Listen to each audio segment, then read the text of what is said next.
Bonjour tout le monde, un petit 59 secondes, ça faisait longtemps, donc je vais faire un et le reste.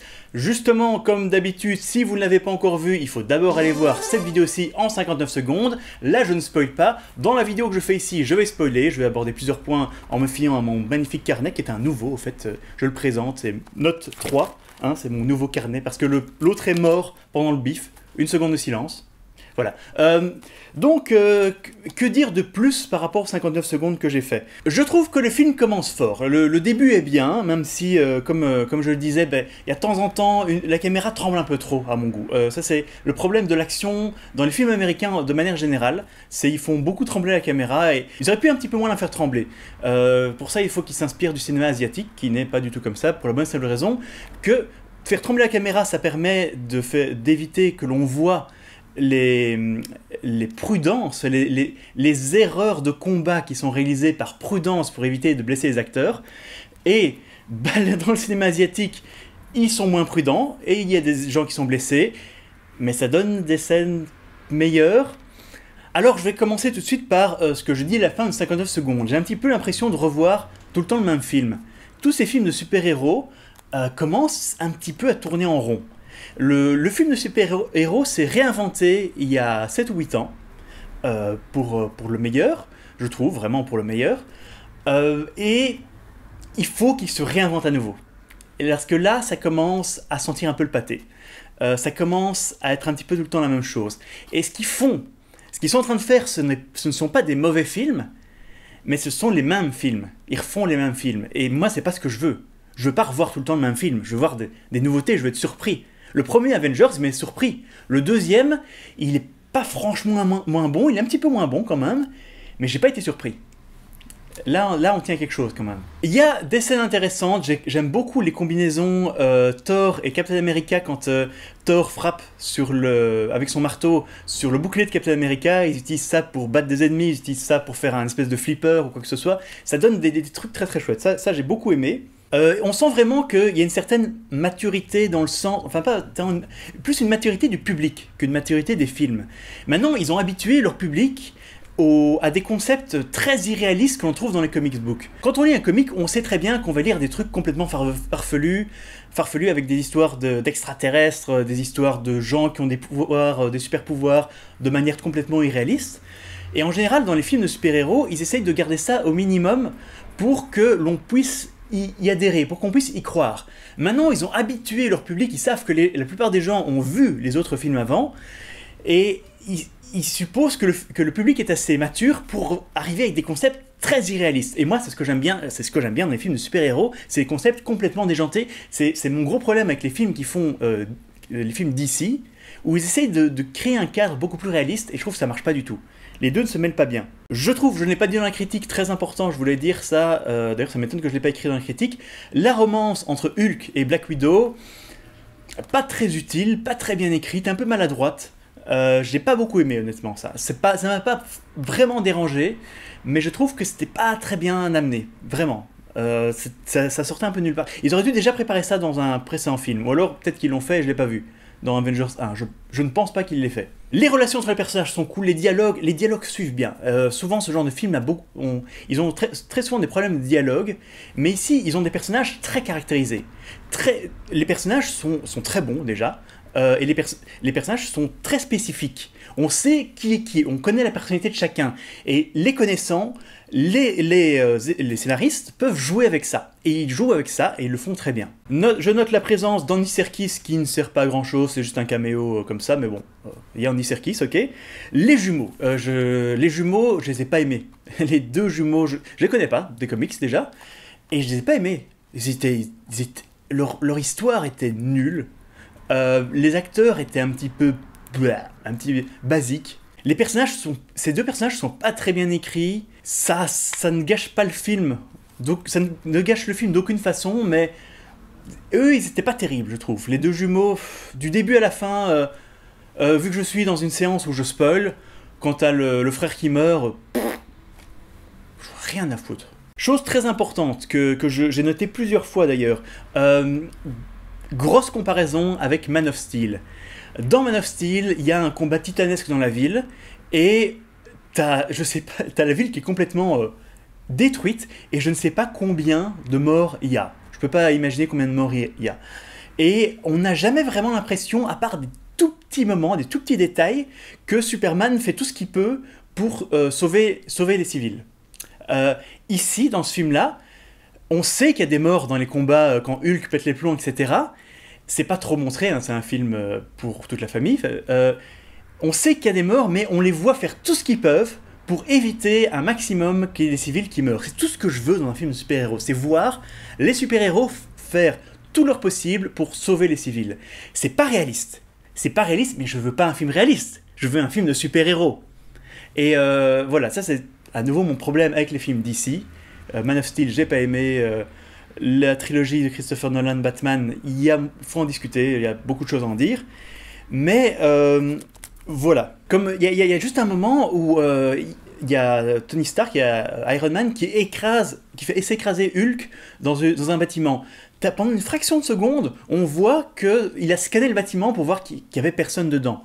C'est un détail, mais pour moi, ça me rend les personnages beaucoup plus agréables, parce que je vois que ce sont des personnages bons, auxquels j'ai envie de m'attacher, j'ai envie qu'ils réussissent ce qu'ils font. Le plan du méchant, avec le...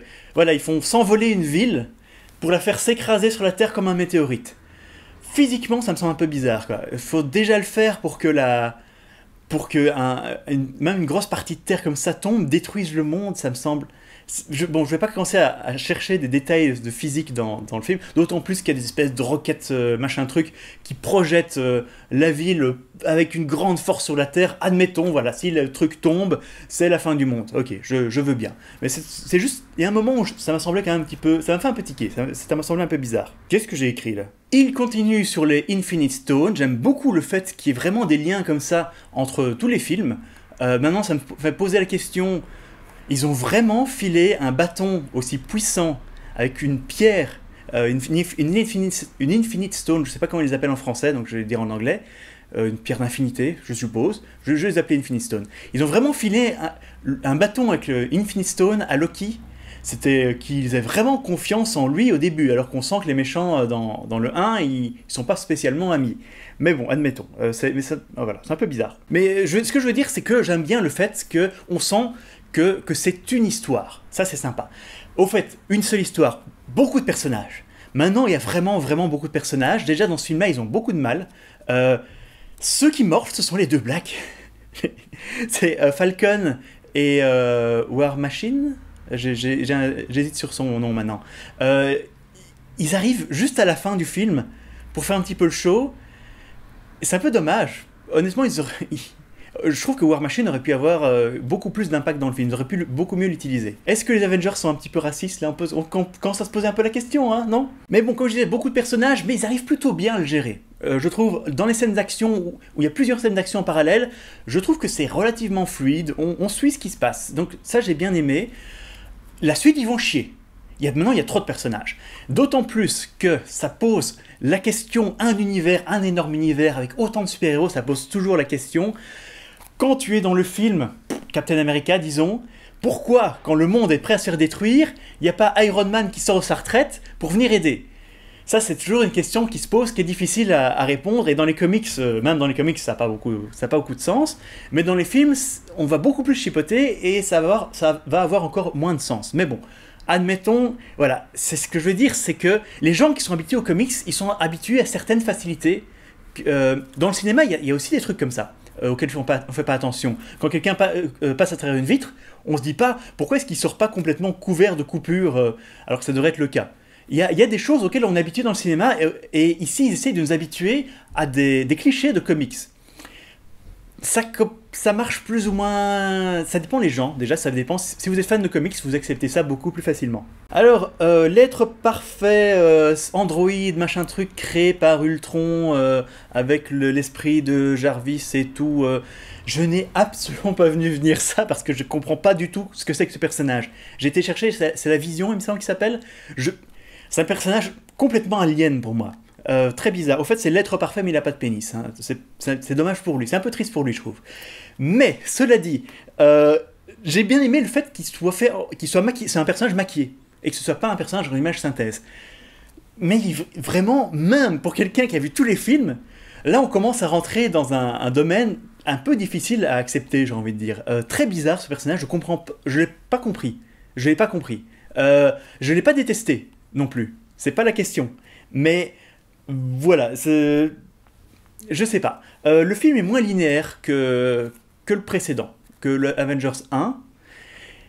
En bien et en mal. Il est c'est moins, on a un méchant et on avance vers ça, parce que Ultron, en fait, on ne comprend pas très bien au début. Ça met quelques scènes un petit peu déstabilisantes, j'ai envie de dire. Il y en a plus d'une.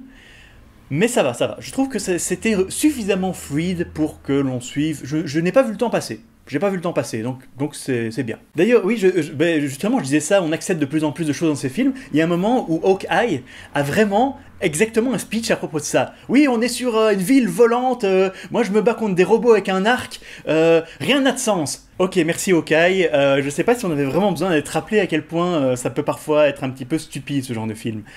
Mais d'un autre côté, ça montre que le film sait ce qu'il fait. Il sait...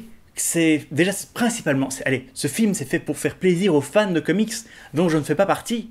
Donc c'est pas spécialement un film pour moi, hein, je l'avouerai. Enfin, je sais pas que je n'aime pas les comics, c'est juste que j'en lis pas. Donc je peux pas. Enfin, globalement, oui, quand j'en lis de temps en temps, j'aime bien. C'est pas la question.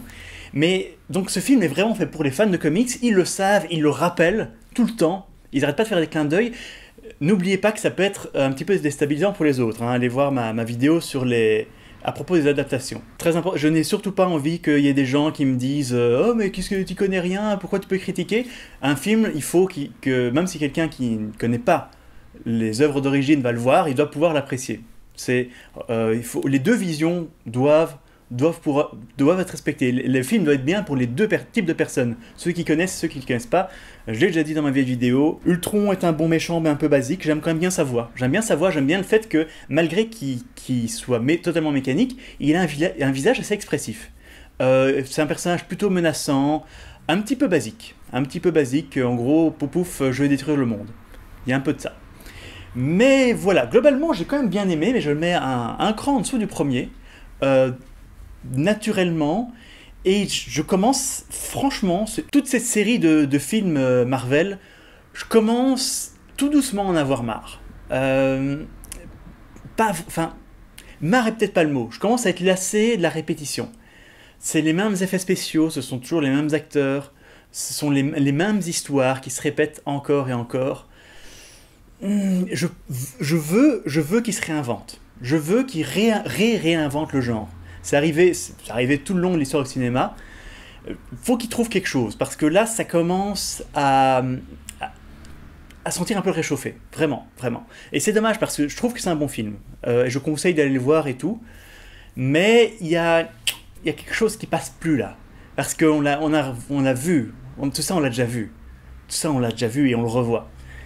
Mais voilà, donc conclusion, bon film, allez le voir, je viens de tout spoiler, mais c'est pas grave. Beaucoup de bons personnages, quelques personnages pourris, mais globalement, voilà, j'ai bien aimé, je me répète, et comme d'habitude, quand je commence à me répéter, eh bien, je n'ai plus qu'à vous dire bye bye bye bye.